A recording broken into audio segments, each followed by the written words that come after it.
여러분 안녕하십니까. 저는 지금 바르나스 인터컨티넨탈 호텔에서 열렸던 행복한 경영대학 그 조찬에 막 마치고 지금 가는 길입니다. 오늘 들었던 그 강의 굉장히 그 내용이 좋았습니다. 김석동 전 금융위원회 위원장님이시죠. 아주 탁월했던 그 경제 관료시고, 그런데 이번에 어떤 그 경제 관료로서의 어떤 그 인사이트보다는 이번에 그 역사학자, 한국인의 뿌리를 찾는, 그리고 그 역사로부터 배우는 우리 한국인의 DNA의 강점, 어떻게 그 짧은 시간에 우리가 이렇게 경제 발전을 이룰 수 있었던가, 거기는 다 그만한 역사적인 배경과 유래가 있다고 지금 말씀하시는 그 내용, 너무나 그 내용이 좋아서 여러분들과 공유하고자 합니다. 함께 하시죠. 서경민 아나운서와 이의근 행정포럼 이사장의 안내로 강연이 시작됩니다. 김석동 위원장님은 80년도에 팽시를 폐시해서 우리나라 정통 경제관료로 차관까지 하셨는데요. 금융위원회 위원장도 하시고요. 그거는 이제 첫 번째 삶입니다. 그때가 우리나라는 고도의 경제 기적을 이룰 시기라서 그런 경제 성장을 주도하고, 또 그러다 보니까 IMF라고 하는 또 시련도 있었으니까 그걸 또 극복하는 데 앞장섰고요. 그 시절이 30여 년 되시고, 더 놀라운 것은 그 이후에 15년간 고대 연구자가 되셨어요. 경제 현장에서 못 본 우리나라의 어떤 경제적 기적을, 한민족이 어떤 DNA가 이걸 만들었을까를 직접 찾아가서 모셨습니다. 그래서 15년 동안 50차례 유라시아 탐방을 하시고요. 몽골부터 유라시아 평원까지 5만 킬로의 덕자를 다니시면서 그 사학자들과 실질적인 고증과 이런 토론을 하셨고요. 평생 걸어오신 그 속에서 발견한 한민족의 성공 DNA가 어떤 것인지, 또 우리가 앞으로 위기를 어떻게 헤쳐나갈지에 대한 단서를 김석동 위원장님을 모시고 듣도록 하겠습니다. 큰 박수로 모시겠습니다. 네.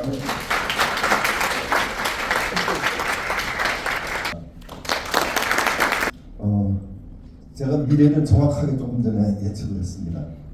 4시간은 좀 뺏길 것 같다고 생각을 했는데 5분 뺏겼습니다. 저는 오늘 출발을 역사에서 출발할 거예요. 역사를 잃은 민족은 미래가 없고요.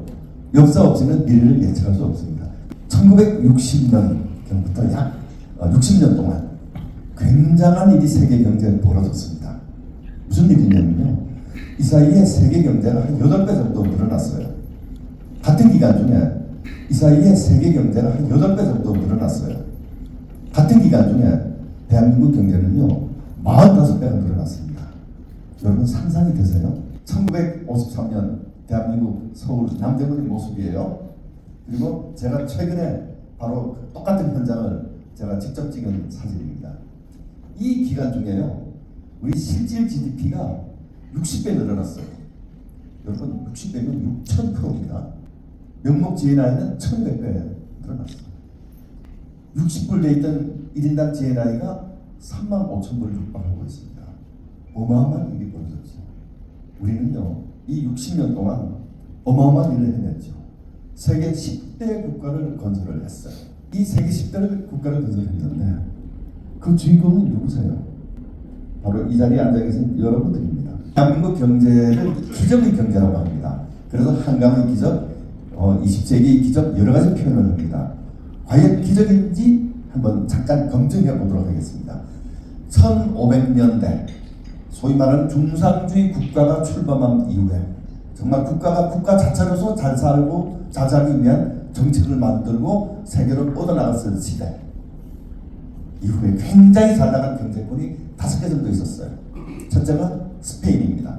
그 다음에 네덜란드, 영국, 미국, 일본 정도가 당대에 굉장히 급속하게 성장해서 세계적인 국가를 이룬 케이스예요. 스페인은요 16세기에 등장해서 세계 GDP가 1.3배 증가할 때 스페인 GDP 1.6배 증가했어요. 전 세계 섬 다 지배했죠. 남아메리카, 브라질까지 다 지배했어요. 북미 상당 부분 지배하고 굉장한 나라였어요. 이어서 등장하는 나라는 네덜란드입니다. 세계 무역을 독점했어요. 그리고 주식회사 제도를 만들고 증권거래소를 만들고 은행 제도를 만들고 중앙은행 제도를 만들고 세계 최고의 조선 사업을 일으켰고 그게 네덜란드거든요. 네덜란드는 당시에 16세기에서 17세기에 걸쳐서 세계 GDP가 1.5배 성장할 때 5.6배 정도 성장했습니다. 이어서 등장하는 나라가 영국이에요. 55개의 식민 국가를 가지고 있었고 해가 지지 않는 나라. 그리고 산업혁명은 요람이었죠. 18세기에서 19세기에 이르기까지 세계 GDP가 3배 증가할 때 영국 GDP 9배 남짓 증가했어요. 굉장한 나라 만들었죠. 이어서 등장하는 미국은 지금도 세계 최강입니다. 세계 GDP 4배 증가할 때 미국 GDP 9배 정도 증가했어요. 일본, 이어서 등장하는 세계의 경제국가. 그 뒤에 고난을 겪었지만 당시에 세계 GDP 5배 증가할 때 일본 14배 증가했습니다. 이게 소위 말하는 세계사에서 잘 나갔던 나라들의 히스토리입니다. 한 나라만 더 소개해 드릴게요. 자, 이 나라는요, 60년간 세계 GDP가 8배 증가할 때 45배 증가한다는 거예요.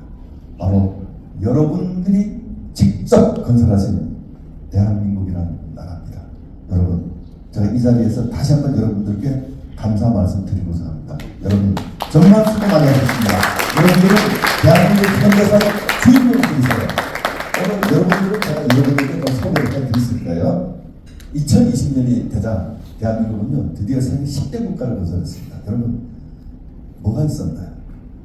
자, 조선 말기에서 서세 동점, 그리고 일본의 식민 지배, 그리고 남북 분단, 그리고 6.25 동란, 뭐가 남았습니까? 잿더미가 남았죠. 여러분, 아까 사진 보셨잖아요. 이 잿더미 속에서 여러분들은 위대한 한민족의 역사를 쓰신 주인공들입니다. 여러분들은 무조건 이렇게 믿으세요. 여러분들은 진짜 굉장한 분들입니다. 엄청난 분들이세요. 세계사에 여러분들 같은 분들이 등장한 사례가 없어요. 여러분, 이번 올림픽 보셨죠? 원래 갈 때는 대체로 10위권으로 하러 가고 갔다 오면은 5위에서 8위입니다. 우리나라의 대부분의 잘 나가는 부문이 세계에서 5번째 내지 15번째 그 사이에 다 왔다 갔다 합니다. 보세요. 자, 세계 제조업 생산 세계 5위 내지 6위 갑니다. 그리고 세계 제조업 경쟁력 순위 세계 4위 정도 돼요. 그리고 여러 가지 잘하는 것들이 많습니다. 그러나 여러분들이 너무 잘하시니까 그뿐만 아니에요. 이제는 코리안 컬처, 코리안 웨이브, 이제 세계를 휩쓸고 있습니다. 여러분들은 해외 자주 다니시잖아요. 나가 보시면 알잖아요. 제가 아주 젊었을 때 처음 공직 생활할 때 해외 나가면요 정말 섭섭했습니다. 지금은요 어깨 쫙 펴고 다니잖아요. 여러분들 굉장하게 다니시잖아요. 대한민국의 군사력은 세계 5번째, K방산. 보세요. 6.25 동란 장면입니다.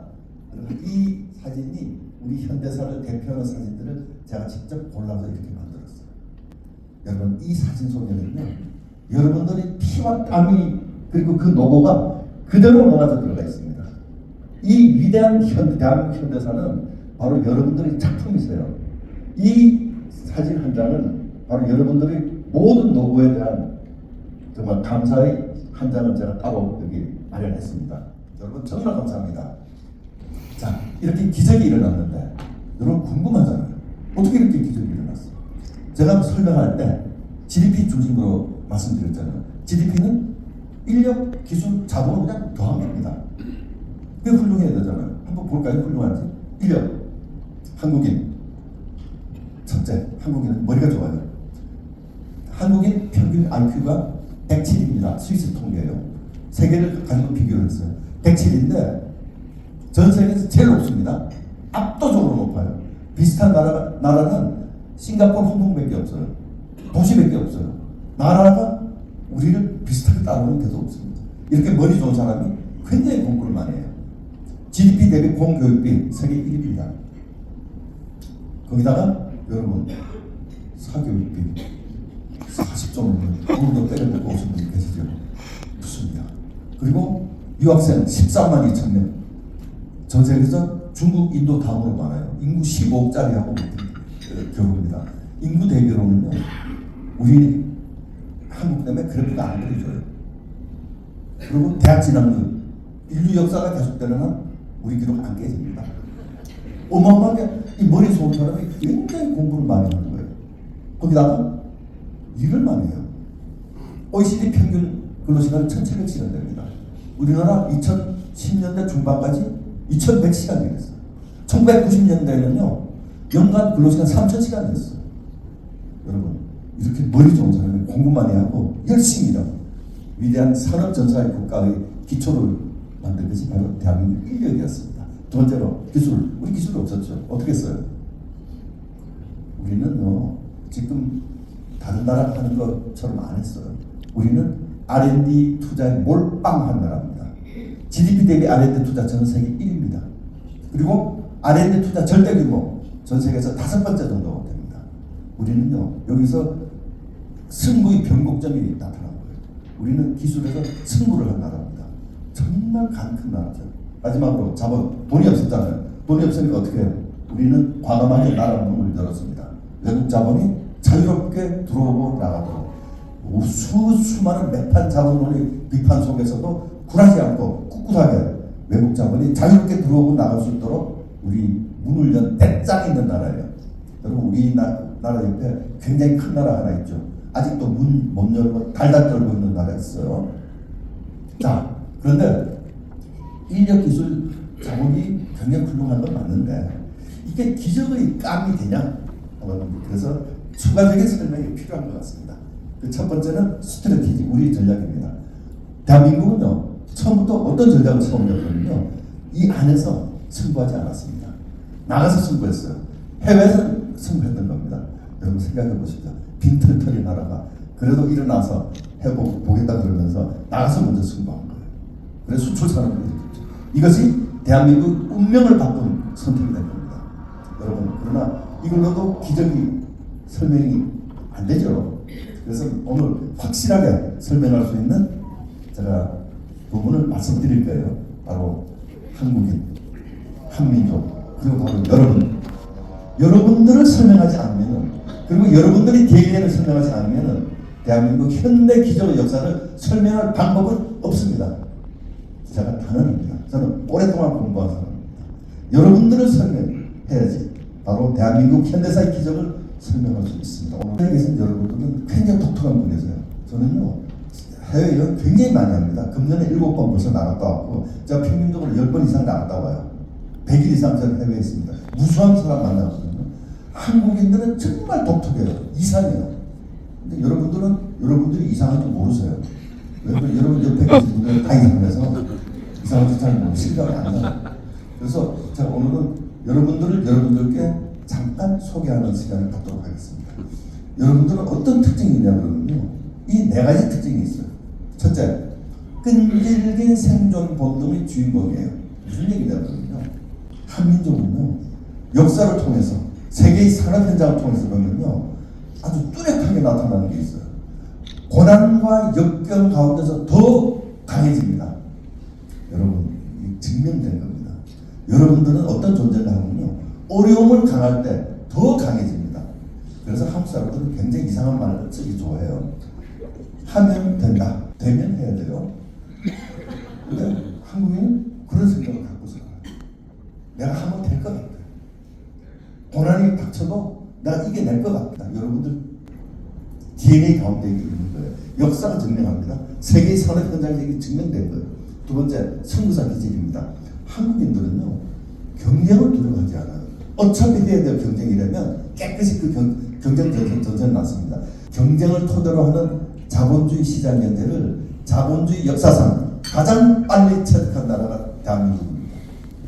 굉장히 경쟁적인. 세 번째로, 집단 의지가 있어요. 한국인은 집단 의지가 있어요. 집단 의지라는 게 말이 안 되잖아요. 의지는 개인이 가지고 있는 거잖아요. 근데 한국인은 굉장히 이상한 사람들이에요. 한번 볼까요? 얼마나 이상한지. 자, 우리 집, 우리 동네, 우리 마을, 우리 본부, 우리 회사, 우리나라, 우리 팀, 쭉 나갑니다. 그러다가 우리 아이, 친구하고 앉아, 우리 아이, 우리 마누라, 우리 남편, 이상하네요. 우리처럼 우리라는 말을 아무데나 붙이는 사람들은 저쪽에 아무도 없습니다.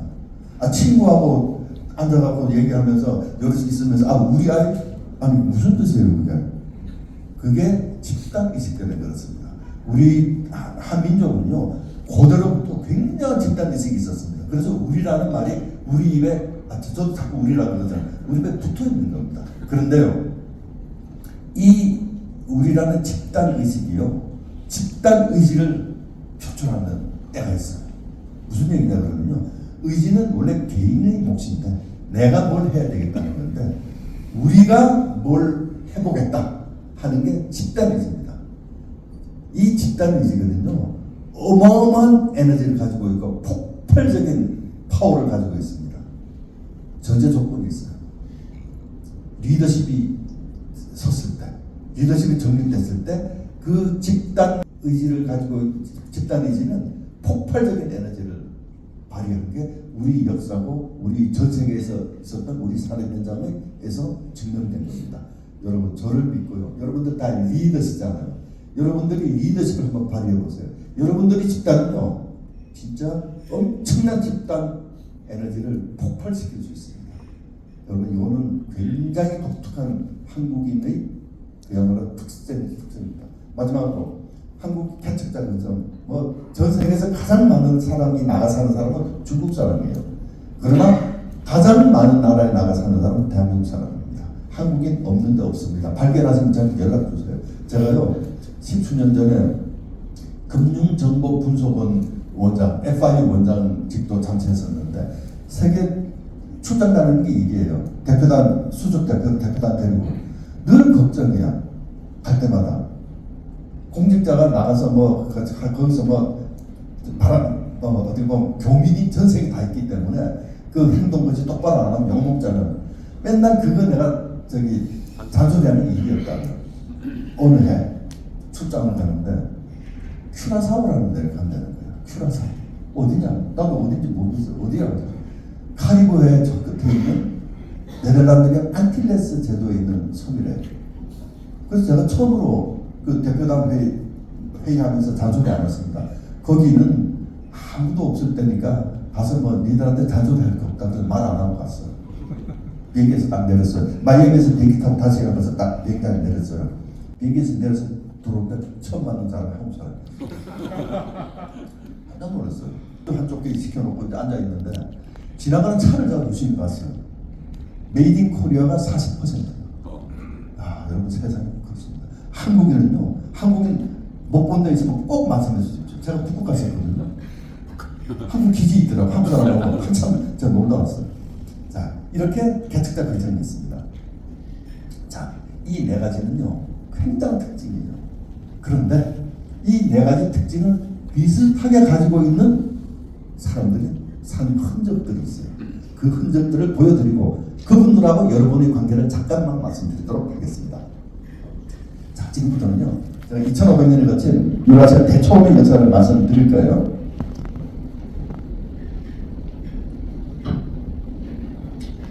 자, 이 첫 장부디 사진이 범상치 않죠? 자, 여러분, 여기 지도를 보면요, 저기 녹색 벨트가 보여요. 여기가 만주, 몽골고원, 중앙아시아, 그리고 동유럽, 그리고 아나톨리아 반도까지 동서 8,000km예요. 한번 먼저 잠깐 보여드릴게요. 자, 이렇습니다. 제가요, 여기 정말 5, 60차례 제가 다녀왔어요. 참 정말 이거 진짜 정말 험악한 데도 다 다녔는데 여기 가보면요, 완전히 평평해요. 이상하죠? 저기 울퉁불퉁할 것 같은데 완전히 평평한 대초원이 있습니다. 여기가 천산산맥이에요. 그 아래도 대초원. 여기 알타이 산맥입니다. 대초원. 여러분 가지 마세요. 똑같습니다. 볼 거 없어요. 똑같습니다. 달려갔다면 끝나는 건데요. 자, 그런데 문제는 여기가 여름에는 뜨거워요. 영하 40도 넘어요. 겨울에 영하 40도 넘어요. 제가 갔을 때 1월 초에 울란바토르 갔는데 영하 46도였어요. 가서 덜덜 떨고 있는데 몽골 사람이 나더라고요. 요즘 이상 난동인데 왜 그러냐 그러더라고요. 그리고 비가 안 와요. 농사를 못 지어요. 자, 여러분, 그러면 이런 데는 어떻겠어요? 참 살기 어렵겠죠. 이렇게 살기 어려운데, 이 동서 8,000km, 이 대초원 살기 어려운데 거기서 살아남은 사람들이 있었어요. 거기서 역사를 쓴 사람들이 있었어요. 거기서 세계 제국을 건설한 사람들이 있었습니다. 어떤 사람들이겠습니까? 저렇게 열악한 데서 살려면 방법은 어떤 사람들 하겠어요? 거기는 두 가지 특징이 있는 사람이 살았어요. 첫째, 용감한 사람.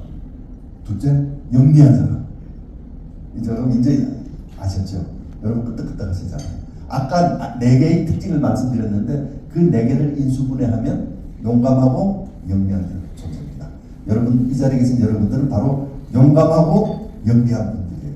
여러분들은 딱 특징 짓는 말이 그 말입니다. 자, 그런 사람들이 살았는데 관계는 조금 더 설명해 드릴 거고 살았는데 이 사람들은 먹고 살 게 없잖아. 그러니까 어떻게 해요? 가축을 키워요. 풀도 더 먹게. 말, 소, 양, 낙타 뭐 이렇게 이제 가축을 키워요. 이 가축을 키우다가 이상한 짓을 해요. 이 말을 보니까 여기 재밌게 생겼거든. 그래서 말등에 달랑 올라타요. 그래서 인류가요 말을 탄 게 기원전 2000년 전부터 말을 유행했는데 여러분 돼지 키운다고 돼지 올라타지 않잖아요. 소 키운다고 소 타고 돌아다니지 않잖아요. 근데 말 위에 올라탄 거예요. 그래서 이 사람들이요 희한한 발명품을 발명해요. 이게 이제 목을 고원에서 있었던 일인데 나무 안장을 발명해요. 나무 안장을 많이 해놓고 보니까 얼마나 편해요. 그러니까 하루 종일 앉아있을 수 있지.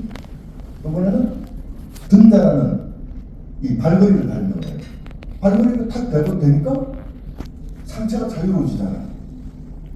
그 다음에 이 복합복궁이란 어마무시한 전투 장비를 사람들이 발명합니다.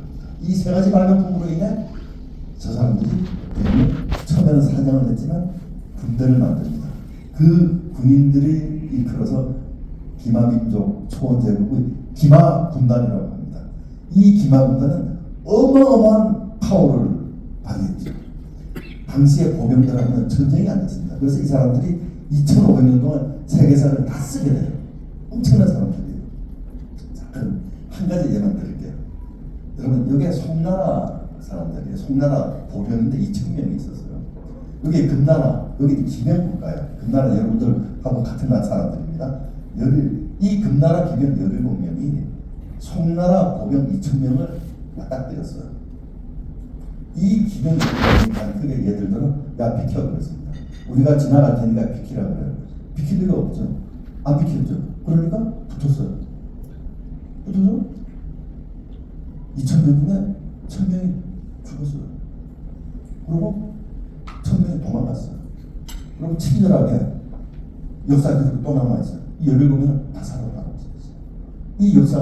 이 역사에 써있는 나라가 아니고 이 나라 역사서에 삼조 국맹협정이라는 역사서에 써있습니다. 이렇게 무시무시한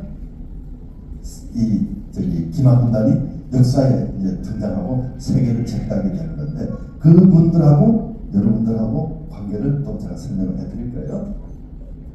자, 굉장히 바쁜 시간이지만 아주 좋네요. 여러분 이게 고구려 무용춤의 수출법입니다. 여러분 이게 이상하지 않아요? 말이 날라요. 저 무사가 말에서 숨을 때요. 더더구나 활을 당겨요. 여기서 놀라운 장면이 벌어집니다. 뒤로 휙 돌아요. 저는 저 그림을 보고 아주 쇼킹했습니다. 저게 뭐지라는 뜻이에요. 저게요, 그 유명한 파르티안 샷이라는 거예요. 배사법.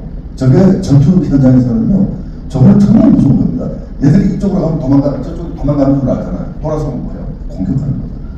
이게 세계를 지배하는 포즈입니다. 호랑이 정말 우리 활 잘 쐈습니다. 요번에 또 보셨잖아요. 아리오스죠? 자, 이게 이런 자세를 할 수 있는 유라시아 대초원에서요, 기마민족 초원제국의 전사, 여러분들 친척밖에 없었습니다. 여러분들하고 여러분들 친척. 보세요. 이 백제입니다. 금동 대학로. 똑같아요.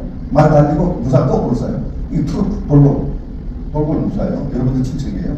자, 여기는 독일 성당에 있는 훈족 기병. 똑같죠? 그저도 이렇게 거꾸로 쏴요. 얘는 몽골 기병이에요. 보세요. 달리는 말에서 거꾸로 쏴요. 요거는 성비족. 여기 말고 거꾸로 쓰는 거거든요. 이 성비족이거든요. 성비족이 아니라 고소족 쪽입니다.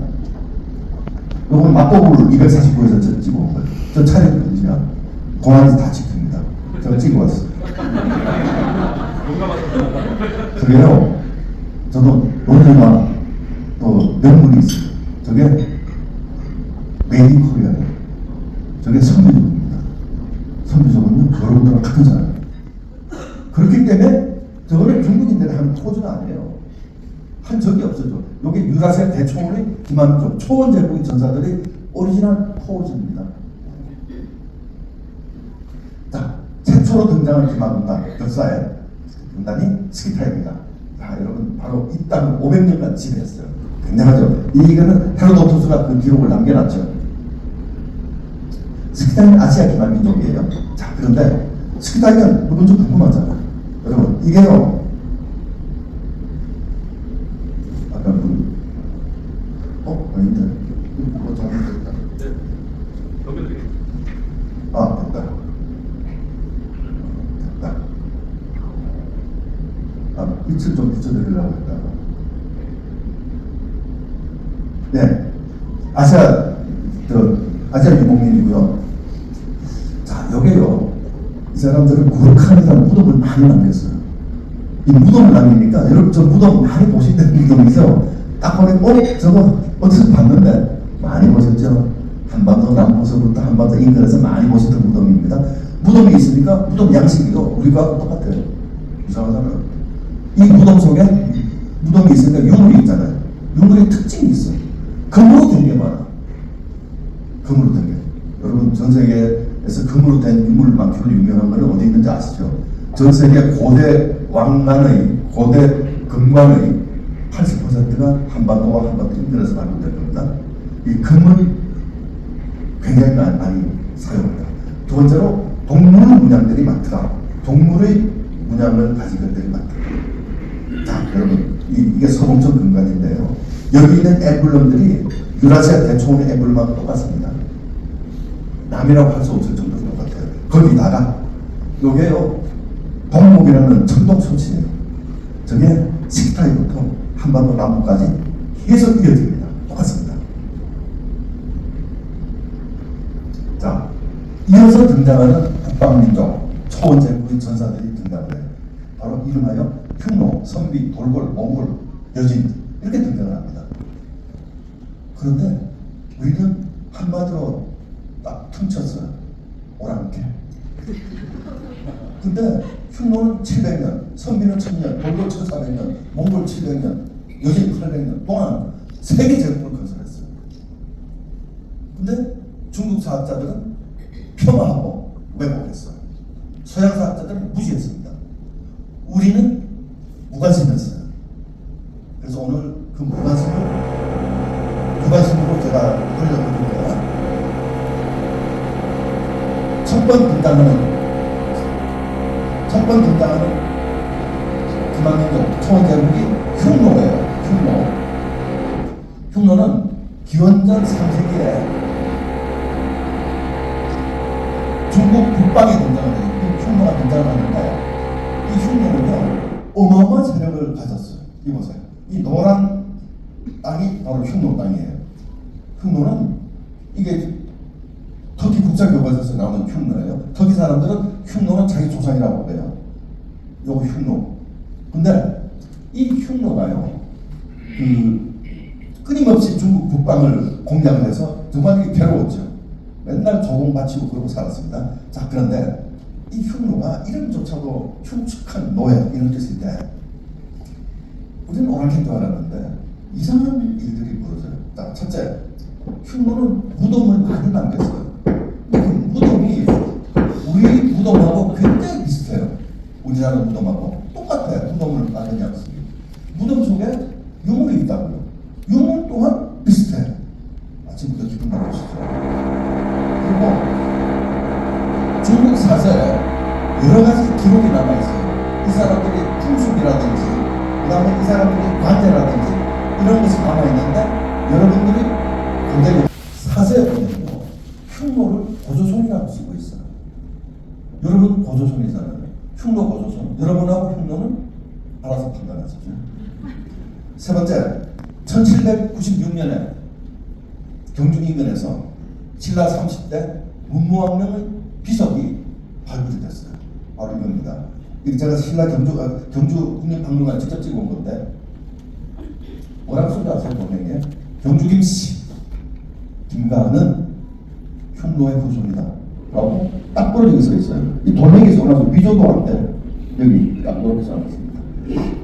그래서 흉노는 넘이 아니다. 네. 기분 나쁘시죠? 아침부터 오랑캐하고 자비 계절을 자, 흉노가요 이번에는 서쪽으로 이사를 갑니다. 뭐 중국하고 싸우는 좋은 땅으로 가서 서쪽으로 이사를 가요. 이사를 가면서 보라강, 동강, 드네프강을 막 바람같이 쏘는 살같이 지나갑니다. 그냥 그래서 한 150년 정도 걸려서 이사를 가는데 이 4세기경에 이제 유럽을 다 때려부십니다. 이 사람들이 이름하여 훈족이라는 사람입니다. 여러분 흉노도 HUN 훈이에요. 그리고 이 훈족도 HUN입니다. 그래서 여러분 여기서 이제 유럽을 100년간 이 사람들이 지배를 하는데 마지막 왕이 아틸라가 거의 끝에 왕입니다. 아틸라는 결혼 첫날 밤에 죽어요. 죽지 않았으면 아마 유럽 다 쳐버렸을 겁니다. 동로마 제국 격침시켰고 서로마 제국 쳐들어간다 그러니까 교황이 황금 900kg 가고 이제 매물 바치고 난리가 났죠. 근데 죽어버렸어요. 그러니까 유럽에 갔던 훈족이 돌아갔죠. 근데 그 후에 9세기 10세기경에 또 마자르단 기만족이 그 흉노 본고지를 갑니다. 여기 훈 본고지를 갑니다. 그게 어디냐면 지금 한가리예요. 한가리 HUN 가리 훈 가리는 땅이라는 뜻이에요. 훈의 땅 그래서 한가리입니다. 자, 이 좀 되겠습니다. 뭐 아무리 아까도 이 GDF TV 독일 제2공영방송이에요. 저기 뭐라고 방송했냐면 훈족의 정체를 밝힌다. 그래놓고는 아시아 끝 한반도 남부에 가면 똑같은 애들이 있다. 가가 하면서 경주를 지목합니다. 같은 사람이다라고 합니다. 좀 제가 한 거 아니고 제가 책도 갖고 있어요. 자, 두 번째 등장하는 김한민족 초원제국 전사들이 선비족입니다. 아까 제가 몰래 찍어오지 않고 자신만만하게 찍어온 그 사진의 주인공 선비족이에요. 자, 선비족은 이거는 몽골 국사교과에서 나오는 선비 제국입니다. 선비는 오래 못 가요. 그러나 선비 후손들은 진짜 짱짱합니다. 선비 후손 중에 탁발이라는 성을 가진 사람이 북위를 건설해요. 북이 아시잖아요. 남북조시대. 남북조시대의 주인공이 바로 선비족이에요. 그 선비족 중에 오룡이라는 성을 가진 사람은 연나라를 건설해요. 전년, 구년, 남년, 북년 다 건설합니다. 그 중에 우이라는 성을 가진 사람 중에 그 후예가 거란, 요나라를 만들었죠. 그리고 그 중에 실이라는 작은 족이 있는데 대몽골 제국의 뿌리가 됐다라고 합니다. 자, 저게 중요한 게 아니고 그러면 선비가 누구냐? 궁금하잖아요. 선비는 누군지가 사서에 밝혀져 있어요. 선비는 동호의 후예다라고 써 있습니다. 중국 사서 써 있어요. 여러분 동호가 누군지 알면 되잖아요.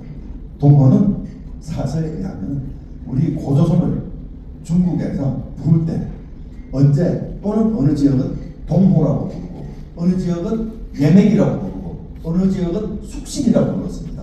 그러므로 숙신, 예맥, 동호는 전국 고조선입니다. 그러므로 선비 고조선, 여러분 고조선, 여러분과 선비는 알아서 판단하십시오. 그래서요 중국 사서 중에 반언이라는 책이 있어요. 언어에 관한 건데 거기 보면은 고구려하고 선비는 서로 통역 없이 만났다라는 기록이 남아 있습니다. 자, 세 번째 돌고래 투커예요. 돌고래는요 AD 552년에 부민칸이라는 영웅이 나타나서 만들었는데 터키 국사교과에서 나오는 돌고래예요. 어마어마하게 강한 나라였어요. 이때 동북아에 어떤 나라가 있었어요? 동북아. 그때 바로 철과 기병 고구려라는 나라가 있었어요. 나중에 이름은 고려였어요. 고구려라는 나라가 있었어요. 자, 이 돌골과 고구려가 북방에 버티고 있는데 그때 남쪽에 있었던 나라가 뭐예요? 바로 당나라. 그리고 처음에 수나라였는데 고구려한테 옮기다가 나라 문사 갔잖아요. 그리고 그게 이제 당나라가 됐잖아요. 당나라는 정말 군사적으로 강하고 그리고 문화적으로 융성했지만 이 고구려가 돌고래 때문에 떡이 되고 있었죠. 행편한 문제가 없었다. 자, 그런데 이 돌고래 내분으로 어느 날 망합니다. 이 둘이 동맹국이에요. 같이 지키다가 얘를 같이 지키다가 여기가 망해버려요. 이 돌고래 망하니까 불과 10년 사이에 고구려가 같이 망합니다. 같이 동맹국으로 지키다가 그래서 망해버립니다. 자, 그럼 보통 역사는 여기서 끝나는 거예요. 여기서 역사의 기적이 하나 일어납니다. 요거는 기억해 두셔야 돼요. 이게 우리 역사의 맥락하고 관련이 있는 거예요. 이 돌고래 동삼신전 투쟁에서 구툴룩이라는 위대한 왕이 나타나서 독립합니다. 30년 만에. 그러므로 동맹국이었던 여기도 다시 나라를 세워오죠. 얘들 나라는 백투르크, 객토르 이름 안 바꿨어요. 우리도 이름을 안 바꿨어요. 여기 고구려가 나중 이름을 고려예요. 고려 나중에 고려라고 이름을 지었어요. 발해이 우리가 지은 이름은 고려예요. 그런데 중국이 그래서 딱 보고 뭐라고 바꿔요? 자기 마음대로 불러. 발해. 중국에 발만 있잖아요. 발해라고 자기 마음대로 붙여버린 거예요. 자, 문제는요. 이 돌고리 잠깐만 이걸 보여드릴게요. 이 돌고리요. 돌고라고 우리 한민족하고는 동맹국이고, 근데 이 왕가 이름이 아시나? 김가예요. 저하고 같은 김가예요. 근데 그거는 지금 어떤 관계인지가 지금 학자들이 연구 중에 있어요. 근데 여기서 중요한 거는 우리 보장왕이 당나라 사패였잖아요. 보장왕이 죽자 고려, 그 고구려죠. 고구려의 옛 왕가와 유민은 돌고와 말가로 들어갔다. 돌고로 갔다는 거예요.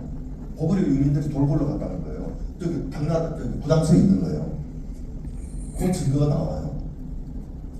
이번에는요 돌고래 선수들이 있을 거예요. 그래서 중앙아시아 아나톨리아 반도 그다음에 이거 저기 지금 이스라엘 이길 때 기독교 승리를 다 먹어버려요. 그래 뭐가 일어나요? 십자군 전쟁이 일어나죠. 그런데 이게 셀죽 제국이라는 거예요. 셀죽 제국. 그러니까 돌고리 서쪽으로 진군해서 만든 게 셀죽 제국이에요. 굉장한 세력이었죠. 문제는 저 나라 왕실의 역사서가 남아 있어요. 역사서에서 뭐라고 쓰고 있냐 그러면 우리는 고구려 사람인데 고구려 왕가다라고 쓰고 있어요. 바로 오죽한 가게예요. 자기들이 쏘는 거예요. 이번에는요, 쟤들이 돌고리 더 서쪽으로 가요. 그래서 지중해 변의 대제국, 북아프리카, 중동, 아나톨리아 반도, 그 다음에 남부 유럽, 발칸반도, 오스만 제국, 오토만 엠파이어, 오스만 제국 아시잖아요. 저기 1923년 아타투르크 케말 파샤에 의해서 터키, 오늘날 튀르키예가 됐죠. 근데 저기도 왕가 역사가 남아있어요. 뭐라고 썼냐 그러면 우리는 오구주족이다. 오구주 가문의 후예다. 고구려 가문이다라고 딱 쓰고 있습니다. 그래서 한국 사람은 뭐라 하냐면 형제라고 말리도 안 돼. 네 번째 등장하는 나라는 좀 빨리 하겠습니다. 네 번째 등장하는 나라가 몽골이에요. 이 몽골은 1162년에 태어난 징기스칸이 건설한 나라인데 그 징기스칸은 존재가 없었어요.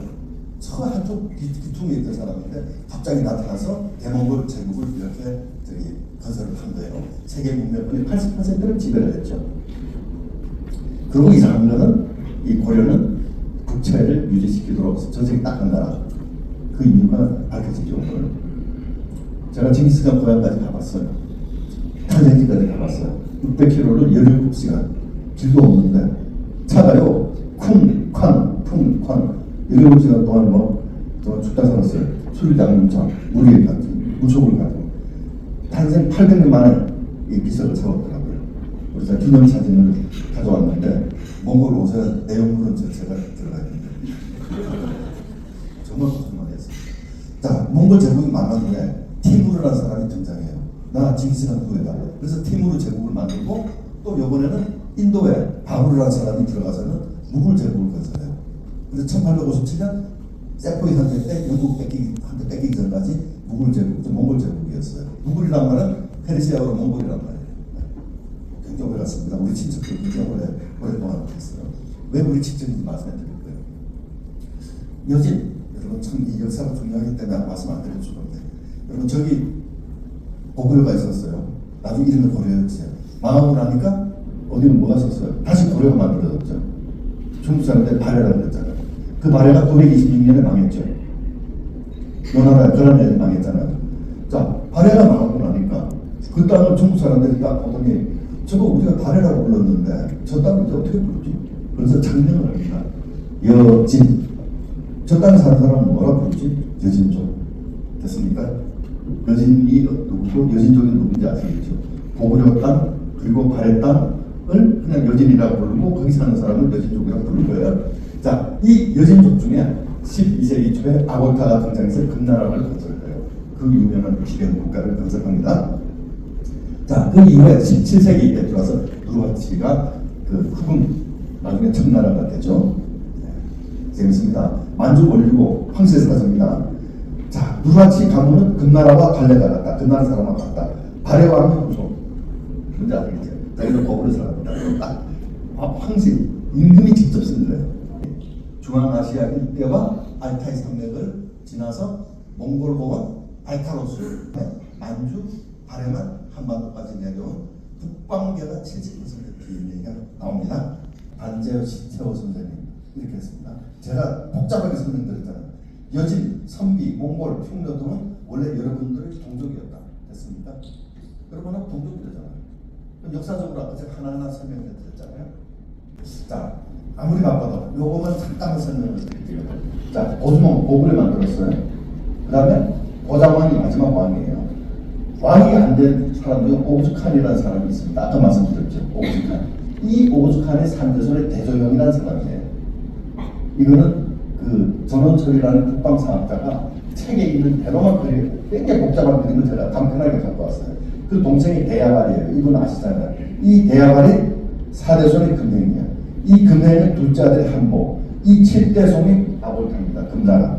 요 20대손이 두루라치 청나라입니다. 막내 아들이 보알리예요. 그 4대손이 알랑과 모든 몽골인의 어머니예요. 이 알랑과의 10대손이 징기스칸입니다. 징기스칸은 대야발의 19대손입니다. 그리고 막내딸이 염려인데 남편이 작제근이잖아요. 작제근 손자가 왕건이에요. 자, 고주몽 고려, 대소영 고려, 자기 이름은 국수의 고려라고 나와요. 이 사람도 고려. 여러분은 어디 사세요?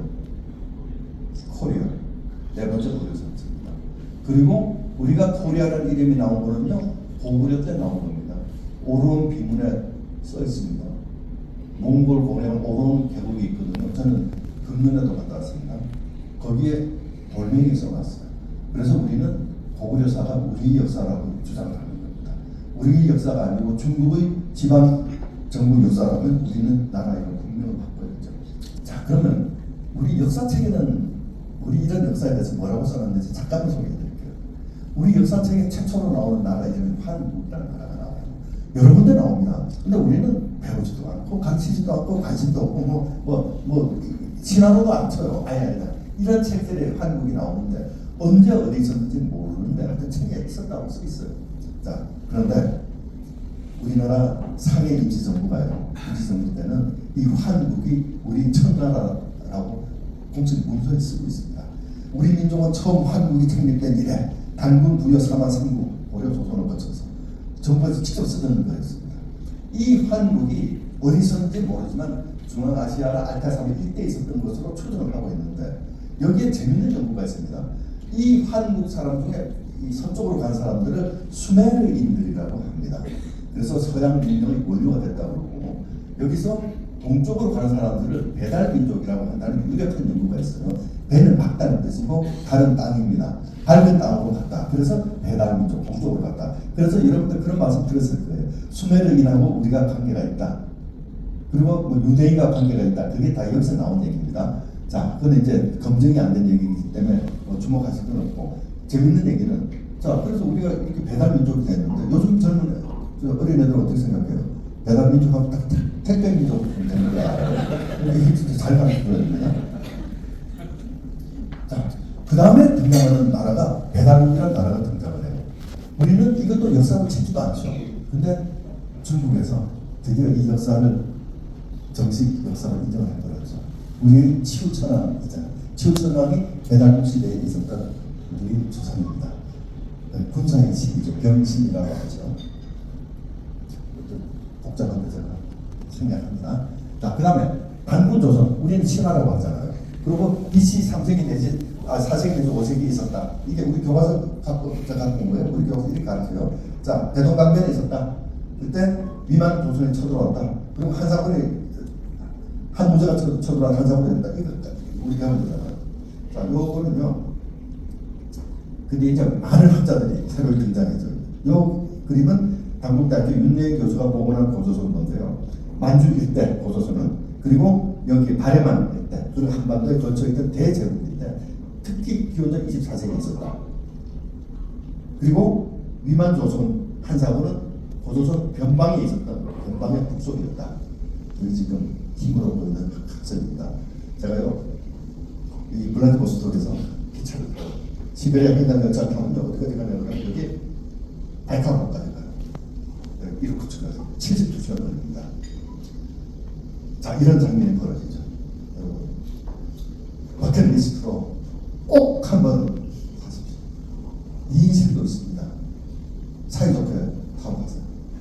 제가 저 열차 선로 이름을 원래 트랜스 사이베리안 레일로드인데 그 이르쿠츠크까지 이름 바꿔주고 왔습니다. 고조선 국경 열차 바꿔놨습니다. 지금 이제 사람들 많이 알죠. 이렇게 제가 큰 소리를 치는 이유가 뭘까요? 그거는 증거가 있기 때문이죠. 땅속에서 나타나는 증거. 바로 이 지역입니다. 이 지역에서 기원전 8000년부터 어마어마한 역사가 전개됐다는 것이 이제 입증됐고 세계 문화사 지금 다시 쓰고 있죠. 자, 특히 기원전 40세기에 고대 국가가 있었다. 그리고 기원전 24세기에 청동기를 사용하는 중앙 집권 국가가 있었다. 이거는 아무도 부인하지 않습니다. 그 나라가 뭐냐? 저는 이 나라가 배달국, 이 나라가 고조선이라고 확신하고 있죠. 자, 그래서 제가 봤죠. 이 바로 기원전 35세기 있었던 치우 황제 전에 있었던 바로 그 배달국 유적입니다. 여기에 140m짜리 길이 유적입니다. 그리고 이거는 저기 하가성 하천문화 기원전 24세기에 고조선이 있었다는 증거가 되는 바로 유적지입니다. 자, 네, 우리는 어떻습니까? 우리 역사는 미래로 가는 징검다리가 됐는데 우리가 배운 역사는 당군조선 전에 있던 역사는 아무 관심도 없었어. 한국도 배달국이고 아예 관심도 없어. 중국이 지금 다 가져갔어. 당군조선사는 신화로 바꿨잖아요. 그리고 당군조선사에서 파생되는 북방민족사는 실종돼버렸죠. 흉노, 선비, 돌골, 몽골, 여진왕은 아주 요약 잘하죠. 오랑캐. 그 다음에 위만조선, 중국 지배왕조인데 우리 첫 역사로 부여사는 없애버리고 부여사는 가리키면 당군조선사로 넘어가니까 그 이후 역사도 정말 왜곡되기 정말 처참하게 왜곡되어 있죠. 우리 역사는 정말 찢기고 정말 흉해되어 있습니다. 이 역사의 복원이 굉장히 좀 중요하고 이걸로 인해서 한민족의 정신 문화를 새로이 저는 세워야 된다고 생각을 하고 그걸 토대로 미래로 가는 이제 새로운 우리 길을 찾아 나가야 된다고 생각하는데 왜 그렇게 생각하는지를 잠깐 말씀드리도록 하겠습니다. 제가요 지금 세계 경제 그리고 국제 정세 그리고 우리나라의 실상 잠깐 말씀드릴 텐데 지금 세계 경제는요 어마어마한 변곡점 그리고 이렇게 보시면 됩니다. 여러분 청룡 열차 같은 거 타면 쭉 올라가다가 잘 올라가다가 그다음 어딘가 되면은 발끝이 간질간질한 곳입니다. 자 보세요. 여러분 이게 이제 미국 FRB 금리 그래프인데요. 제가 잊어버리지도 않아요. 제가 첫 사무관 매일 이거를 보고하는 담당 사무관 FRB 그 당시에 장중 22%가 넘었어요. 그때는 발표를 안 했어요. 근데 시장에서 추측을 하는 거였어요. 자 이게요 20%에서 40년 만에 0%가 갑니다. 저게 뭐예요? 20%에서 0%가 갔다는 얘기는 돈을 많이 풀었다는 얘기지. 엄청 풀었다는 얘기잖아. 돈을 풀면 어떻게 되겠어요? 잘 살지. 엄청 잘 살아. 지금 저 40년 동안은 인류는 처음으로 신흥국까지 잘 살게 됐어. 엄청 잘 살아. 이렇게 잘 산 적이 인류 역사상 없었어. 엄청나게 때려봤잖아요. 보세요. 엄청 때려봤지. 자, 그럴 거 아니에요. 아니, 진작 붙지, 그러면. 근데 그 붙지 못한 이유가 뭐예요? 여러분, 돈을 부으면 무슨 일이 일어나요? 물가가 올라가잖아요. 그러니까 못 붙지. 그거 없으면 막 때려붙지. 자, 그러면 물가가 올랐을까요? 자, 볼까요? 자, 이게 미국 CPI입니다. 그렇게 돈을 때려봤는데 물가는 떨어지네. 이게 그냥 마술 같은 일이 벌어지고 왜 그랬을까요? 첫째, 중국이라는 어마무시한 공장이 세계에 등장한 거예요. 보세요. 수요가 얼마나 많아지든지 무조건 그냥 값싸게 공급하면 물가가 오르죠. 두 번째로, 이 시기에 냉전이 끝나면서 전 세계가 신자유주의 질서 속에서 엄청난 혜택을 누립니다. 이 신자유주의는 뭔가 하면요. 전 세계에서 가장 싼 데서 원료를 조달하다가 가장 싼 데서 조립을 해서 전 세계인이 다 값싸게 나눠 쓰는 거예요. 이게 신자유주의예요. 이렇게 잘 나갔어요. 물가가 안 오르죠. 거기다가 이 시기에 마침 IT 기술이 폭발적으로 개발이 됐습니다. 이 거래 비용이 완전히 낮아지는 거예요. 옛날에 1 더하기 2 더하기 뭐 해서 뭐 그냥 우리 정하고 난리를 치다가 지금 탁 두드리면 그냥 쫙 다 나와. 누가 제일 싸지 두드리면 다 나와. 거래량이 엄청나게 절감되면서 이게 참 좋은 시대가 왔죠. 자, 여러분, 그래서 돈을 확 부었는데, 자, 중앙은행에서 돈을 부으면요, 누구 주머니로 들어갈 거잖아요. 그렇잖아요. 문제는 재정이 돈을 부으면 그건 공짜가 돼요. 나중에 국민 정치에 부담이 되겠지만, 유동성은요, 중앙은행에 돈을 부으면요, 뭐가 되냐면 한쪽은 빚이 생겨요. 자, 볼까요? 자, 비교 통계가 가능한 95년부터 보면, 선진국은 GDP 대비 총부채, 가계기업 전부 다 합한 거예요. 208%에서 이게 290에서 300까지. 지금 이제 놀래가지고 줄이고 있죠. 자, 그 다음에 일본 볼까요? 이게 300 쭉 가다가 400까지 갔어. 일본 경제가 왜 이 모양 이 꼴인지 이 표 하나가 생깁니다. 자, 신흥국 볼까요? 97%였던 게 200%가 넘었어요. 중국 볼까요? 97에서 280자, 트리플을 갔어요. 왜 중국이 어려운지 알죠. 대한민국 만만치 않습니다. 우리 이런 데 꼭 안 빠지잖아요. 속도 보세요. 속도 보면 다 왔구나. 우리는 정부 부채가 적어서 그렇지 기업 부채, 가계 부채 세계 정상입니다. 우리 또 경쟁이 아니잖아요. 열심히 사. 문제는 이게 뭐냐 그러면요. 이 과도한 부채, 이걸 버블, 이걸 인류는 폭약을 써. 금리 낮춰져 있었던 건 좋았지. 유동성 공급하고 좋았어. 이거 보세요. 이게 다우존스 인더스트리얼 에버리지. 이게 착착 가다가 보세요. 2000년 지나서부터 이상한 일들이 벌어지죠. 특히 2010년부터 지금까지 수직 상승. 여러분 이 표 선진하실 거예요. 자, S&P 500 2010년부터 지금까지 수직 상승. 이게 뭐 때문에 폭약. 아까 폭약을 했죠. 자, 그런데 여러분 폭약이 있을 때 뭐가 폭약이 있을 때 뭐가 문제가 되냐 그러면 내관이 생기잖아요. 이 내관이 지금 중동, 미중 패권전쟁, 우크라이나 전쟁, 그다음에 중국 문제, 그다음에 세계 각국의 참 문제투성입니다. 그래서요 이제는 저물가, 저금리, 고정단 시간이 이제 끝났습니다. 여러분들 기대하지 마십시오. 앞으로 남은 거는 고물가, 고금리, 저정단 시대입니다. 이제는 세계를 움직이는 패러다임이 바뀌었어요. 이게 바로 뉴노멀입니다. 이번에는 국제정세 잠깐 말씀드리겠습니다. 불안하죠. 자, 우선 기축통화 달러 근본적으로 흔들립니다. 여러분 이건 뭐예요?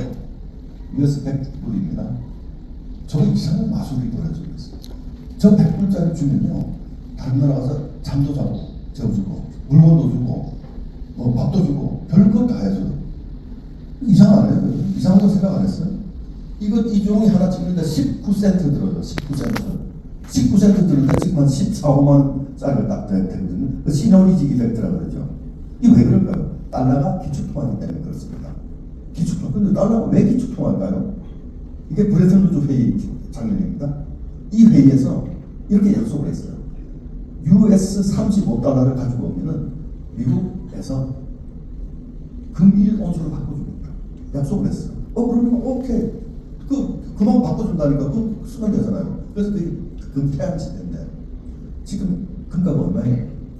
2,500불 정도 하잖아요. 35불 하던 게. 자, 근데 이 이후에 미국이 베트남 전쟁, 무역 적자, 재정 적자 마구 찍어내죠. 돈 마구 찍어내니까 불안하잖아요. 그래서 유럽 국가들 다 돈 찾으러 가요. 금 찾으러 가요. 한꺼번에 100톤씩. 프랑스, 독일, 스페인, 나중에 영국까지 찾아들어가. 그러니까 어떻게 해요? 1970년 닉슨 대통령 때 막 영국이 찾으러 와서 다 찾으러 오니까 잠깐 기다려봐 하고 회의 끝에 야 냈지? 알아보죠.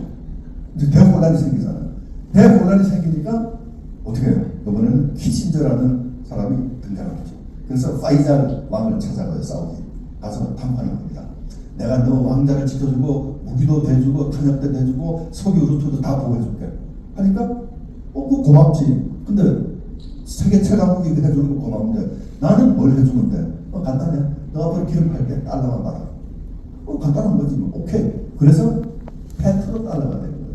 그래서 기름을 사기 위해서는 달러가 있어야 돼요. US 달러. 그래서 페트로달러라고 합니다. 이게 달러 기축통화인데 이게 근본적으로 흔들리고 있습니다. 근본적으로 흔들리고 있는 그 장면이 바로 브릭스입니다. 지금 러시아, 브라질, 러시아, 중국, 그리고 나머지 브릭스 국가들, 그리고 심지어 이란 등등 적성 국가들이 이제 뭘 하고 있냐 그러면 새로운 기축통화를 만들어 쓰겠다라고 하고 있기 때문에 지금 흔들리고 있죠.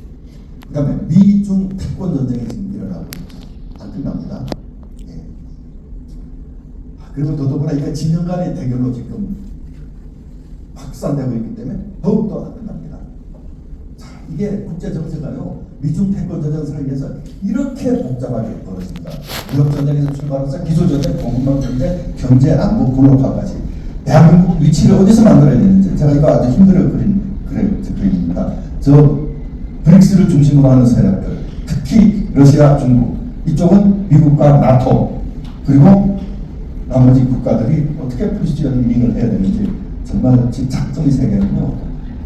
2차 대전 이후에 가장 어려운 시대, 경제적으로 29년 대공황 이후에 가장 혼란의 시대, 정말 불안한 시대죠. 이 와중에 미국과 러시아, 우크라이나 전쟁이 일어났죠. 이 전쟁은 시간 관계상 생략합니다만은 무조건 일어날 수밖에 없는 전쟁이었어요. 자, 문제는 이 전쟁의 세 가지 의미가 있습니다. 첫째는 전 세계가 이제는 정치에 긴장이 이제 생기기 시작합니다. 그동안 뭐 신자유주의에서 잘 놀고 하다가 아니네, 전쟁이 일어날 수도 있고 국제 간에 문제가 있구나. 이게 이제 사람들이 알기 시작합니다. 그래서 세계 경제가 위축되고 정세가 불안해지죠. 다른 한편에 우크라이나 재건해야 되죠. 이 재건 사업 엄청난 물량입니다. 1200조. 여러분들도 관계되신 회사 분명히 있을 거예요. 엄청난 일이 벌어집니다. 근데 이 우크라이나 재건은 한국의 동무대가 돼야 됩니다. 왜 그런가면요. 우리는 러시아 제재에 동참한 나라잖아요. 우리는 나토 국가가 아닌데도 러시아 제재 참여했어요. 그게 일본, 한국, 호주, 뉴질랜드밖에 없어요. 대만까지. 그 나라밖에 없습니다. 아무데도 동참 안 했다고. 아시아, 아프리카 먼저 동참한 나라 없어요. 우리는 엄청난 손해를 봤죠. 기업 다 쫓겨나고, 그 다음 한국 노선 다 뺏기고, 우리는 다 쫓겨내려왔잖아요. 구자 다 뺐잖아요. 러시아에서. 러시아 그렇게 우리하고 친하자 그랬는데 우리는 다 문과로 살고 있잖아요. 이 재건 사업에 한국 주도적 참여를 해야 되고, 마지막으로 전 세계가 뭐 정신 차렸어요. 야, 이거 전쟁이라는 게 일어날 수 있구나. 그리고 돌아보니까 무기고가 텅 비어 있는 거예요. 우크라이나 중에. 그리고 생산하려고 보니까 야, 설계도 어디가 있냐 찾아보니까 60년 전 설계도밖에 없어. 야, 무기 잘 만드는 나라 어디 있냐 다 찾아보니까 전 세계 무기 만드는 나라는 딱 세 나라밖에 없어요. 미국, 한국, 북한 세 군데밖에 없어요. 그래서 지금 우리가 세계 9번째 방산국가예요. 불과 3, 4년 내에 세계 5번째 내에 들어가는 방산국가가 될 겁니다. 자, 중국은 이제 시진핑 3년임 시대로 들어가서 굉장히 경제 앞으로 문제가 많이 될 거예요. 시간 관계상 제가 짧게 말씀드리지만 굉장히 어려워집니다. 자, 일본은 망한 나라 있잖아요. 왜 망했어요? 미국이 망가뜨린 나라예요. 반도체 산업을 통상적으로 부셔버렸잖아요. 1990년대 세계 10대 중에 6개가 일본 회사였어요. 지금 하나도 없어. 일본은 반도체 회사 없어요. 장비 회사밖에 없어. 미국이 끝 해서 반도체 다 죽여버려서. 그리고 또 80년대 프랑스 회사가 있었죠. 200엔당 260달러당 260엔을 나중에 80엔 만들었잖아요. 우리 환율 300원 만드는 거 똑같은 거예요. 일본은 뭘 해요? 돈 풀어서 내수를 일으키다가 잃어버린 30년. 아주 나라가 걸레가 됐죠. 우리나라보다 신용등급이 6배가 미칩니다. 자, 이때는 미국이 제대로 싸웠죠. 일본 GDP 45%예요. 이때 다시 제대로 해주려고 하는데 문제는요. 이게 다시 편을 드네. 미국이 아주 그냥 일방적으로 지금 돕습니다. 대중 견제 때문에 굉장히 지금 돕기 때문에 일본의 미래가 달라집니다. 그동안 우리가 30년 봐왔던 일본이 아닐 수 있습니다. 자, 그리고 중동. 이 중동 문제 또한 뭐 여러 가지 전쟁을 비롯해서 이렇게 불안한데 문제는요. 앞으로 이게 저기서 수에즈나 저쪽 끊기고 홍해 끊기면은 뭐 이제 우리 예측 후에 엄청난 일이 벌어집니다. 자, 이번에 11월 5일에 있을 미국 선거 굉장히 대한민국 운명에 큰, 특히 대한민국의 경제, 산업에 엄청난 임팩트를 주게 됩니다.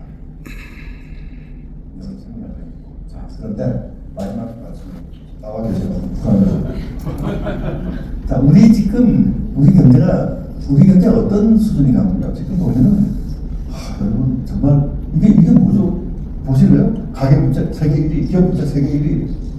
야, 거기다 저출산 고령 고용절벽, 성장 담대적 문제, 경제 양극화, 정치 경제 갈등, 자산법을 누리는 여러분 누가 이렇게 해놨어요? 이유는 간단합니다. 우리는 100m를 달리는 속도로 1km를 달려왔어요. 그러니까 어때요? 숨이 차는 거예요. 그럼 숨이 차면 뭘 하면 돼요? 숨고르기를 하면 되는 거예요. 문제는 숨고르기를 하려고 그랬더니 우리가 턴을 속여 많이 되는 거예요. 숨 마시면 힘들어. 자, 이게 바로 문제입니다. 97년 IMF 때는 전 세계 경제는 2차 대전 후에 제일 좋았어요. 지금 2008년에 전 세계 경제는 어려웠지만 우리나라 인프라는 세계 최고였습니다. 그래서 우리 딱 극복했어요. 이번에는 세계도 어렵고 우리도 어렵습니다. 그래서 앞으로 어려울 거예요, 여러분. 그러면 우리 죽을 거냐? 한국 망하냐? 한국 없어지냐? 여러분 걱정하지 마십시오. 제가 아까 뭐라고 말씀드렸어요? 한민족 DNA. 고난과 역경과 더욱더 강해집니다. 지금 우리가 해야 될 거는요, 이 국민적 합의로 이제는 경제사회 구조 개혁해야 됩니다. 정말 전 국민 다 나서서 개혁하고, 그 다음에 기업 활동에 대한 모든 규제를 혁파해서 새로운 미래를 만들어 가야 되는데, 무슨 말씀드리거든요? 여러분, 이번에 우리는 대한민국은요, 아마도 마지막 전쟁이 될지도 모르는 전쟁 틀에 나가고 있는 거예요. 우리는 전쟁으로 나가는 거예요. 이번 전쟁은 군인이 하는 전쟁이 아니에요. 이번 전쟁은 바로 여러분들, 그리고 여러분들이 기업에 나가서 하는 전쟁입니다. 여러분, 전쟁을 하러 나가는 군인을 목에 칼을 씌우고 수갑을 채우고 굶기고 매질해서 전쟁 내보냅니까? 그런 나라 아무 데도 없습니다. 이번 전쟁은 제가 말씀드렸잖아요. 마지막 전쟁인데 기업이 하는 전쟁이다. 그러면 뭘 해야 돼요? 똑같죠. 모든 규제를 철폐하고 정부와 당국과 그리고 대한민국이 할 수 있는 모든 지원을 다해서 마지막으로 세계화에서 나가서 전쟁을 할 수 있도록 기회를 줘야 되는 겁니다. 이번에는 아마도 대한민국에서 마지막 전쟁이 될지 모릅니다. 굉장히 심각한 국제 경제, 세계 경제에서도 그렇고 국제 정세에서도 그렇습니다. 저는 35년을 공직 생활을 했지만 지금처럼 보궐이 송년한 경우가 없었습니다. 아마 가장 어려운 시기를 여러분들 앞으로 맞이하시게 됩니다. 그러나 여러분들은 극복하실 겁니다. 여러분들이 그 개혁 정신, 그리고 앞으로 대한민국 국민, 대한민국 정부가 여러분들의 기업을 위해서 모든 것을 지원해 줄 수 있는 바로 그 시대가 이제 지원해야만 하는 그 시대가 온 거예요. 여러분, 굉장히 어렵다는 것은 절대 잊지 마십시오. 그리고 여러분들은 마지막 전쟁이 간다는 걸 잊지 마시고, 그리고 대한민국 정부와 대한민국 국민이 여러분의 길을 아주 그냥 든든하게 지켜드릴 거다라는 것도 믿으시기 바랍니다. 그렇게 되면은 저는 이렇게 생각을 해요. 앞으로 2026년부터 이태리, 브라질, 프랑스, 영국 오버레트 할 겁니다. 제가 이거 계량 분석을 통해서 학자들을 동원해서 만든 전망입니다. 2035년에서 40년 사이 대한민국 경제는 세계 6번째로 큰 경제 등장할 거예요. 이 시대의 주인공은 바로 이 자리에 계신 여러분들이세요. 여러분들은 살아서 이 시기를 보시게 될 겁니다. 여러분들이 힘쓴 바로 그 열매에 의해서 이렇게 되는 그 현장을 여러분들은 목도하시게 될 겁니다. 자, 여러분, 이 바쁜 아침 시간에 이렇게 복잡한 얘기를 경청해 주셔서 감사드립니다. 여러분 잘 부탁드립니다. 오랜만에 듣는 감동 깊은 강의였습니다.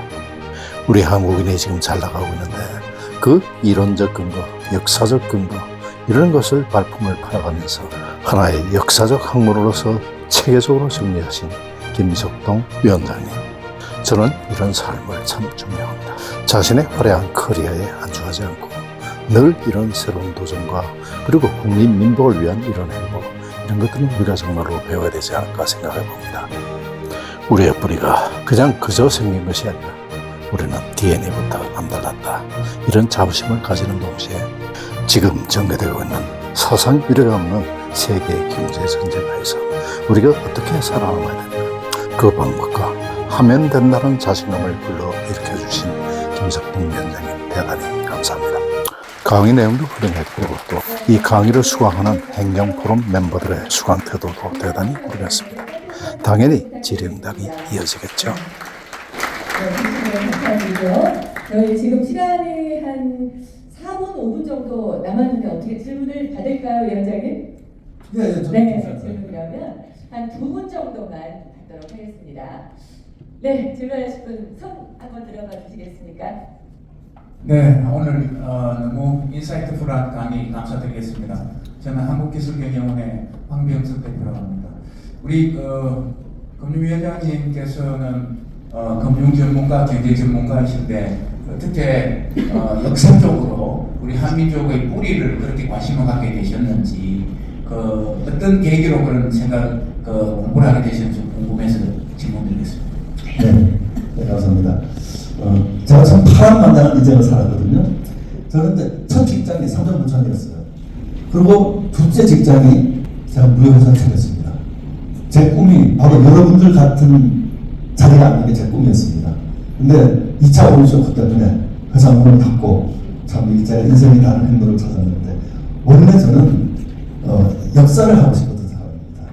그리고 슐리만 전기를 보고 나는 역사를 해야 되겠다 했는데 실패를 하고 가지 못한 상과대학으로 진학을 했는데 슐리만이 무역회사에 취직했어요. 그래서 나도 돈을 벌어갖고 그 트로이 유적을 파게 되죠. 그래서 삼성물산에 들어갔는데 들어갔다가 다시 이거 갖고는 돈을 못 벌겠다. 그래서 무역회사를 차렸죠. 그런데 제가 이제 35년 동안 저는 매크로만 했습니다. 경제정책도 매크로 경제정책을 하면서 매크로 경제정책의 특징이 전체 우리 경제를 크게 보고 그리고 세계 경제와 항상 비교해서 보는 겁니다. 근데 우리 경제를 볼 때마다 이게 설명이 안 되는 거예요. 어떻게 이렇게 갈 수 있었는지 설명이 안 되는 거예요. 그래서 처음에는 이걸 한번 설명을 해보는 그런 거를 제가 데이터를 찾기 시작했고 오랫동안 공부를 했습니다. 그런데 저는 그렇게 생각을 했어요. 어떤 데이터에서도 그 답을 찾을 수 없었어요. 그런 점프가 왜 일어나는지는 아무도 설명해 놓은 게 없었습니다. 저는 그래서 그걸 역사 속에서 찾아보겠다. 제가 원래 역사를 굉장히 공부하고 싶었던 사람이기 때문에 역사 속에서 찾겠다라고 생각을 하고 역사로 저는 거꾸로 들어갈 거예요. 그리고 저는 해답을 저는 제 나름대로 찾았다고 생각을 합니다. 그래서 제가 이제 이 강연을 한 지가 굉장히 오래됐습니다. 저는 한 4년 정도 이 강연을 했고 제가 그 사이에 이제 이 책도 이제 역사 저서도 이제 몇 권 쓰고 이제 그렇게 했습니다. 그리고 지금도 이제 많은 강연을 다닙니다. 그러나 하여튼 아까 말씀대로 제가 하게 된 거는 이 정말 놀라운 대한민국 역사는 결국 역사 속에서 찾아야 된다 이런 생각 때문에 그렇게 한 거고요. 이거를 널리 말씀드려야 되겠다라는 것 때문에 저는 전국 어디든지 다 다니면서 강연을 하고 군대, 대학, 그다음에 지방자치단체 다 갑니다. 그런데 제가 가장 보람 있게 느끼는 자리가 바로 오늘 같은 자리입니다. 바로 여러분들 같은 분들에게 제가 말씀을 드리고 싶어서 그 공부를 이렇게 오래 해왔던 겁니다. 네. 드리게 주셔서 드리고요. 자, 마지막으로 한 번만 더. 네. 네, 안녕하세요. 강의 너무 잘 들었습니다. IMF 때 경제 관료로 아마 현직에 계셨을 것 같은데 정말 궁금한 한 거는 그때 시대적으로 갈 수밖에 없었던 상황이었었는지 아니면 진짜 정부의 무능함 때문이었었는지 그때 당시 이제 기업가들이 준비도 없이 당한 사람들이 많았잖아요. 그때보다 지금이 더 오골이 송연하다고 하셨는데 저희가 이제 혹시나 기업가로서 준비를 좀 해야 될 게 있는지 정부 정책과 관련해서 좀 설명을 해주시면 감사하겠습니다. 제가 환란 주범입니다. 그래서 제가 그 당시에 이제 제가 외화자금 과장을 했거든요. 외화자금 과장이 어떤 자리였냐 그러면 외환보유고, 외채, 환율, 국제수지, 외환수급, 외평기금을 지금 국 두 개에서 한 사람이 다 하는 거예요. 저는 이제 왜 불려갔냐면 마지막에 이제 불려간 거예요. 97년 초에 제가 당시에 당대 최고의 전문가였습니다. 가장 외환을 오래 했고 그 매크로를 가장 오래 한 사람이었기 때문에 우리나라엔 저 이상의 전문가가 없었습니다. 제가 이제 마지막에 캐스팅돼서 갔는데 저는 안 하겠다 그랬습니다. 근데 대안이 없어서 제가 하게 됐는데 정말 슬픈 현장이었죠. 저는요 제가 밖에서는 모르는 사실인데 그해 8월부터 이미 은행은 디폴트 상태였습니다. 그 돈을 제가 밤마다 메꿨습니다. 밤마다 메꾸기를 6개월. 저는 암수술 그 이후에 3번 했습니다. 이미 다 넘어간 겁니다. 그게 왜 그랬냐 그러면 아까 말씀드렸잖아요. 아까 저렇게 되기 우리가 지금 숨이 찬 게 속도를 100m 달리는 속도 1km로 달렸기 때문에 그래요. 당시에 똑같았습니다. 그래서 그 부작용이 굉장히 지금 쌓여 있었다고요. 그 쌓여 있는 게 폭발을 안 하는 게 이상할 정도로 쌓여 있었습니다. 당시에 우리 부채 구조나 외채 구조 보시면 금방 지금 거꾸로 지금 와서 보면요. 그때서 터진 게 이상하다 할 정도예요. 그럼 계량 분석하는 분들 다 아시죠? 자, 그럼에도 불구하고 당시에는요. 정말 우리가 큰 고통을 겪었어요. 정말 그때 우리 국민들이 겪은 고통을 생각하면요. 정말 밤잠이 안 오죠. 그런데 문제는요. 당시의 세계 경제는 너무 좋았습니다. 너무 좋았고 우리는 달려가다가 그냥 넘어진 거예요. 넘어진 거예요. 넘어져서 그때 우리 대한민국 국민들이 한 일이 뭔지 보셨잖아요. 그 살벌하고 엄혹한 구조조정을 대한민국 국민들은 다 겪어냈습니다. 심지어 근무기를 하지를 않나. 저는 그런 사람들 처음 봤어요. IMF가 깜짝 놀라요. 그런 구조조정을 할 수 있다고? 그 구조조정을 우리가 10년간 했습니다. 그리고 맞이한 게 2008년 글로벌 금융위기였습니다. 그때 IMF가 우리한테 그랬어요. 저렇게 훌륭한 인프라를 가지고 있는 나라 정말 굉장한 사람들이다. 그렇게 그 질곡 속에서 어떻게 10년 사이에 나라가 변모해요. 일본 관리가 저를 찾아왔어요. 찾아와서 아니 어떻게 하면 우리나라처럼 그렇게 할 수 있냐 물어봤어요. 저한테. 그래서 제가 답했어요. IMF 한번 갔다 와라. 제가 그걸 얘기했습니다. 그랬더니 그 친구도 막 웃고 갔는데 그런 아픔이 없으면 계획이 안 일어나는 거예요. 우리는 그 아픔을 겪었지만 그거를 정말 개혁의 밑받침으로 사는 거예요. 그래서 제가 이 얘기를 해서 당대 굉장히 유명한 얘기였습니다. Disguised blessing. 변장된 축복. 축복이 변장을 하고 왔다. 축복이 저주처럼 변장을 하고 왔다. 우리 경제 당시에 대개혁이 필요했거든요. 그 개혁을 그 당시도 여야 정쟁이 엄청났습니다. 그리고 그 당시에 우리가 살아날 길이 없었던 것도 또 아니에요. 1997년 3월, 4월에 그때 관리들이 주장하던 뱅킹 시스템에다가 수십 조를 일단 부어서 급한 불을 끄자. 국회에서 어떻게 된 줄 아십니까? 5천억 받았어요. 안 되는 거예요, 그러니까.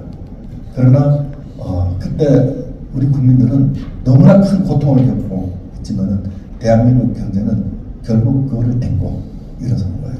그래서 이 정부는 이렇게 생각해야 돼요. 정부는 대한민국 국민들한테 모든 빚을 다 진 거예요. 지금 이까지 온 것도 대한민국 국민들이 그 고통을 그 시대에 있었던 그분들이 고통을 다 나눠주셨기 때문에 지금 이까지 온 거예요. 지금 정부가 잘나고 지금 우리 국민들 지금 있는 사람들은 잘나서 하는 것보다는 그 당시에 대한민국은요 정말 그런 고통을 국민들이 나눠서 다 지었습니다. 그걸 토대로 해서 또 우리가 새로운 그 열리는 우리 미래도 똑같습니다. 지금 이 자리에 계신 여러분들은 현 시대 밑에 있습니다. 여러분들의 희생을 토대로 또 새로운 대한민국 만들어지는 겁니다. 저는 지금이 120년 전하고 똑같다고 생각을 해요. 다른 거는 한번 해봤다는 자신감 외에는 똑같습니다. 120년 전이면 1904년이에요. 국제정세 비슷합니다. 우리 경제 한번 잘 나갔지만 그 당시에 미일 러중 네 나라가 우리 한반도를 해집고 다리를 바로 그때입니다. 조금 잘 살아봤던 것 외에는 똑같습니다. 굉장한 위기 국면이었습니다. 그래서 제가 지금 중앙일보 그 주말판에 중앙선대위에 4주에 하나씩 전면에 제가 독립운동가 열전을 씁니다. 그 이유가 120년 전하고 똑같다. 이 시대를 사는 대한민국 지식인들 여러분 같은 분들은 이제는 위트니스가 돼야 됩니다.